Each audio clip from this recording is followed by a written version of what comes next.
Number 1, pen, paper, or notebook? At syempre, damit. Yung pang 3 days lang ha. Dapat yung proper attire.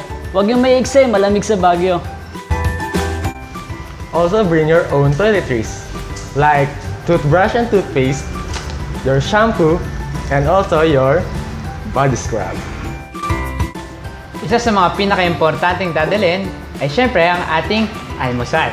Pwede kayo magdala ng inyong mga drinks at saka ng inyong sarili-sarili pagkain.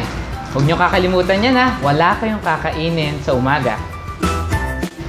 At dahil may mga activities tayo, huwag kalimutan ang mga panyo at bimpo. At isa pa, at dahil nasa Baguio tayo, huwag kalimutan na magdala ng mga jacket or iba pang panglamig. At dahil Olympics team tayo ngayong camp, huwag kalimutan magdala ng white shirt.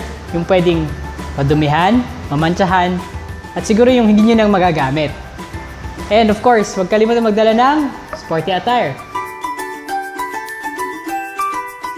And last but not the least, don't forget to bring your Bible.